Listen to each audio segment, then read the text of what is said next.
Hello viewers, welcome back to Mr. P TV. Today we will discuss a very critical issue, which is domestic violence. We all know that since the pandemic started, there has been an increase in domestic violence in our homes.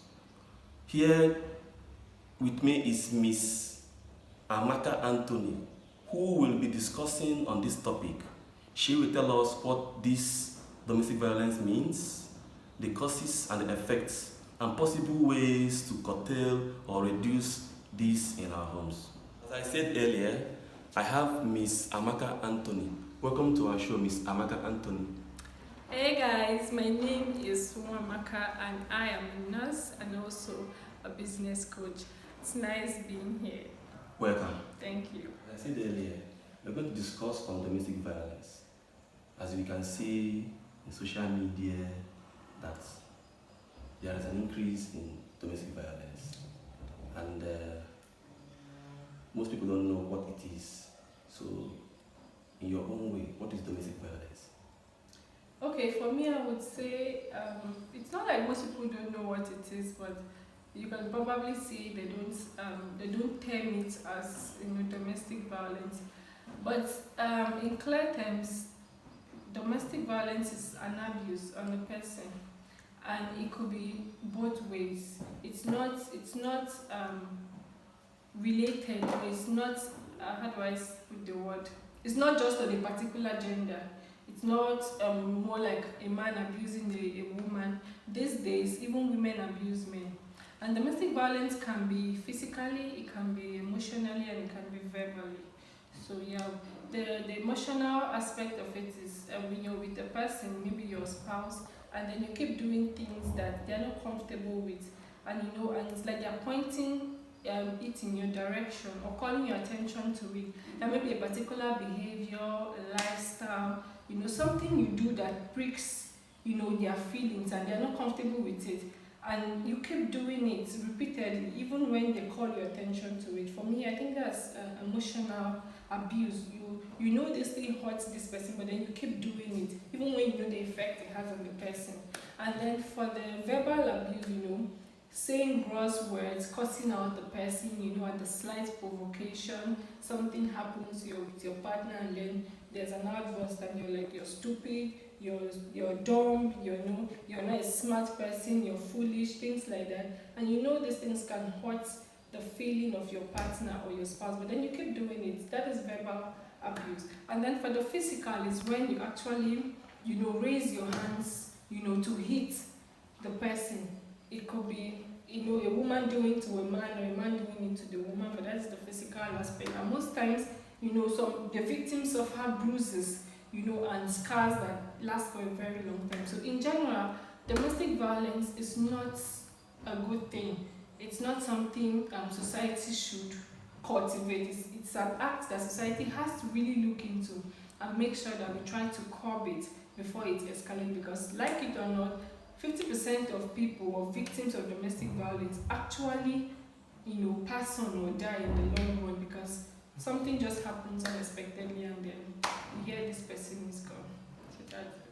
Thank you for that. From what you said, we have three forms of domestic violence, which are emotional, verbal, and then physical. Then emotional is when you do something that hurts your partner feelings. Something your partner is not comfortable with.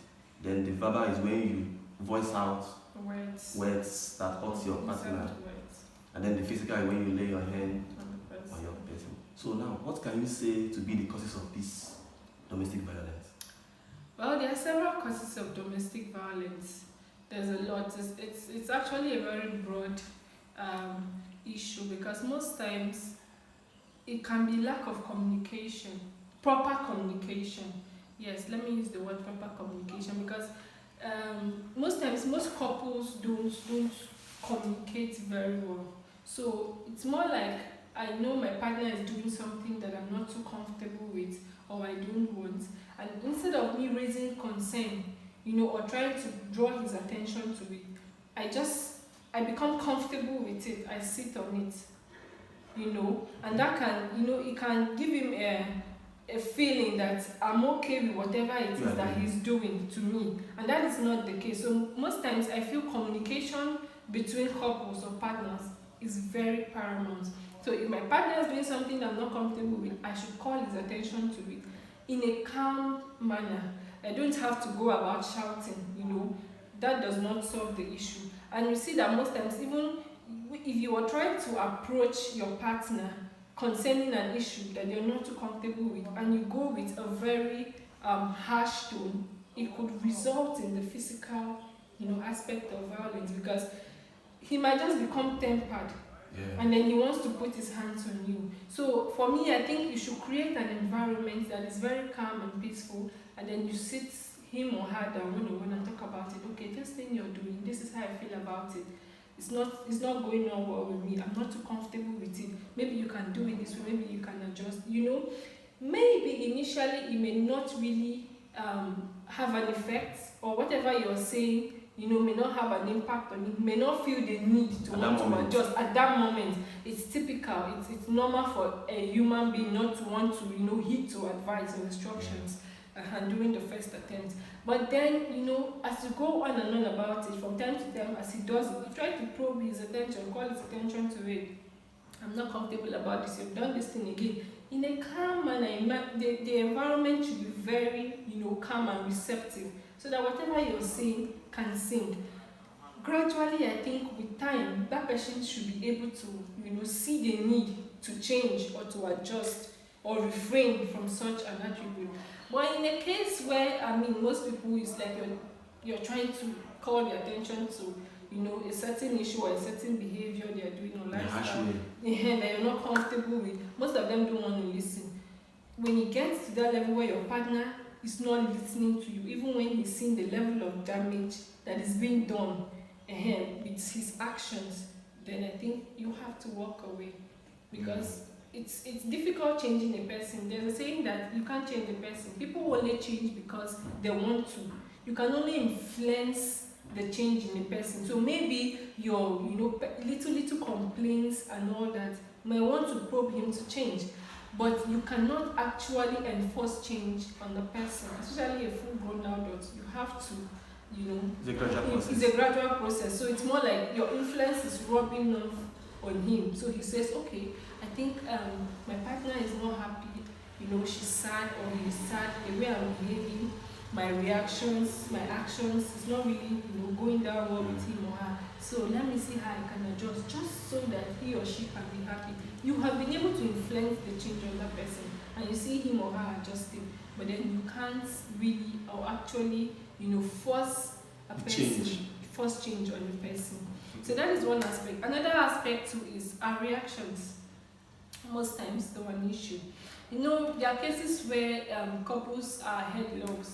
It's normal for couples to always have disagreements. If you're in a relationship and from time to time you don't have disagreements, then there's an issue, because that relationship cannot mature, it can't grow. There should be disagreement for agreement to come in. Yes. Exactly. So, but then there should be healthy disagreement. There are healthy disagreements and there are unhealthy disagreements. So when you're in a relationship with someone and then an argument comes in, both of you should be able to work it out in a very calm and understanding manner. You don't go about shouting. For instance, let's say as a woman, your partner or your spouse does something you're not comfortable with, and the next thing you barge in on him, and then you're screaming, what's the meaning of this? You're a stupid person, you're a foolish, things like that. It will get him agitated, and the next thing he'll flare up, and then he wants to hit you or something. So I think there should be a level of understanding between partners. So when you have a disagreement, or you're disagreeing on something, it should be healthy. Okay, this is what I think about this thing, and your partner objects to it. I don't think so. I see it from this point of view. You disagree. And gradually you guys come to an agreement. Okay, let's look at it this way. Let's take it that this is it. Let me do this. And then you do this on your part, and then let's see how it works. That is a very healthy agreement. And with that, you can clearly avoid domestic violence, both the physical, the emotional, and even the verbal. Okay. They mentioned that there are two possible causes of domestic violence. Okay, that's out of the meaning. Okay, which are lack of communication and improper way of communicating, which if you're not able to communicate in a calm or A subtle manner, that's a lack of understanding between you and your partner. okay. So in a situation whereby one of the partner is not abiding to this, what can be the effects of the what can be the effects, possible effects? Okay, so when you are constantly saying something to someone, that concerns you or that disturbs you emotionally, especially when that person is your spouse or your partner, and the person is not paying attention or adhering to whatever it is you're trying to say. For me, I think it can be traumatic emotionally because it's like your feelings are hurt. I tell you this is how I feel about whatever it is you're doing, your actions, or your reactions towards me most times, and then it's like you're ignoring me. For me, that can be emotionally traumatic. I feel ignored. I feel my voice is not being heard. I feel like you don't care enough about me, to want to see me happy. That is by not doing the things that I said that I'm not comfortable with. So yes, it can be emotionally traumatic. Also, it could lead to low self-esteem in a way because violence or abuse rather can have a form of effect on the person. These victims begin to see themselves like not good enough. And most times that is the more reason why they can't even come out to say it or they can't voice it out, to family members or friends or even the public because there's this, feeling of shame. How do I tell people? How do I say it that, the person I call my partner or my spouse, is abusing me, maybe, verbally or physically. It brings some form of low self-esteem. So you begin to see yourself as less. Why should I be treated that way? Why should someone that claims cares about me or loves me treat me in such a way? And am I ugly or am I not good enough? Is that something I'm not doing right? So most of the times it's like the victims start putting the blame on themselves, and this will begin to gradually depreciate, your value as a person, and then you see them beginning to shy away from people. So instead of actually coming out to talk to others about it and see what their advice will be, the bottle they bottle it up because they are scared of the reaction of people. So if my partner that I am together with can treat me in this way, if he refuses to pay attention to me, if he refuses to adhere to my pleas of him to turn a new leaf or stop some certain behaviors towards me, how then is an outsider going to treat me that way? So it's just like as a child, you're with your parents, and then there are certain things that your parents do, and then you begin to imagine how an outsider would behave when they see your parents treating you that way. That's why there's a popular saying that you don't beat a child in the marketplace, because when you do, tomorrow someone else will do the same to that child. So when your child commits an offense, you caution your child indoors. You discipline that child, because by the time you begin to raise your voice at the child, you kill that child's self-esteem because you're doing it publicly. So that child begins to feel, okay, so if my father can actually do this, tomorrow someone will do worse to me. Then you see them, children that were emotionally abused, you see them, they're always withdrawn. Yeah. It's like they're always keeping to themselves because they feel that the people they trusted or those that were supposed to shield them don't love them all. No, not exactly. Maybe the feeling of not loving, or they didn't really get the attention they were supposed to get, and then they feel the public will do worse to them.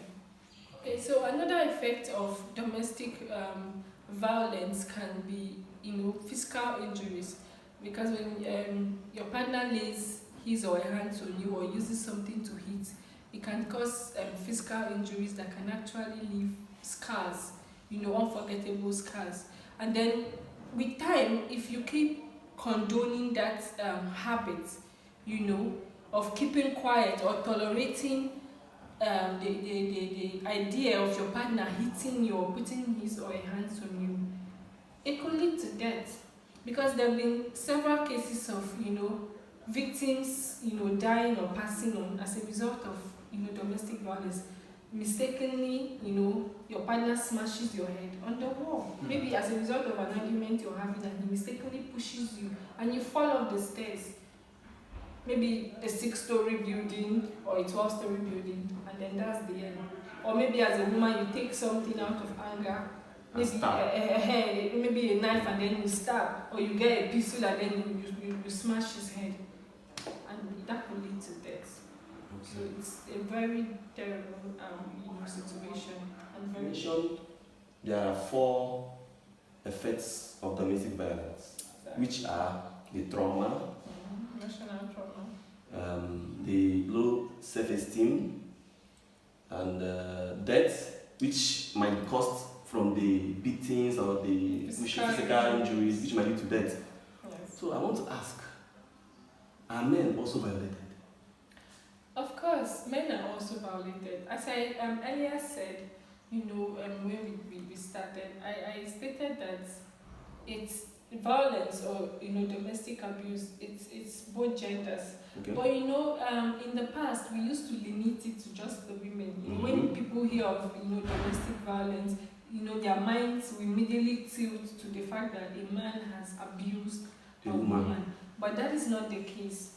That is not the case. In today's world, men are also, in fact, I think about even 40% of men are also abused by women. So how do they do that? How? Also, like we talked about, emotionally, okay. The emotional part is there. Some women are just, they are in pain. So, they have their spouse that is maybe this man is calm, he's caring, and you see these women take it for granted. So you see them going out of their way to misbehave or do things that will hurt the emotion or the feelings of their spouse, which is the man. So that's the part. And then also the verbal part. So women are very, very good at cursing. You see that when a man does something, the next minute they are screaming, "Stupid man, you are foolish, good for nothing man. Your mates are out there, see what they are doing, buying cars for the things like that." Women do that a lot. And that is also a form of, violence or abuse on the person, abuse. And then the physical part, and women also, they raise their hands on men. So women can beat men? Yes. There are times where you're having, some women are having arguments with their partners, and the next thing they raise their hands and they slap. And the guy will say thank you. So, for some very calm, collected men, you don't try to be this kind of man because you also get a portion. So, and some even in the midst of an argument, you see them rush to the kitchen with a knife and they're threatening to stab. So we even get pistol, baseball bat, something. Women do it. Some people hold your ball. Exactly. Some will grab you, and then, they want to make sure they are trying to subdue you, which is really not good. So yes, domestic violence for men is very, very, it's happening in our society. Thank you very much. Thank you. To know that men are also violated or abused. What can be solution or possible way for us to curtail or reduce this domestic violence in our homes? Well, as we generally talked about, domestic violence is, it's on a high increase in the society today, and a lot of people. I think the major factor why it seems every day is like there's an increment, or like the issue it keeps escalating. Right. It's because people don't come out to talk about it and the dangers involved.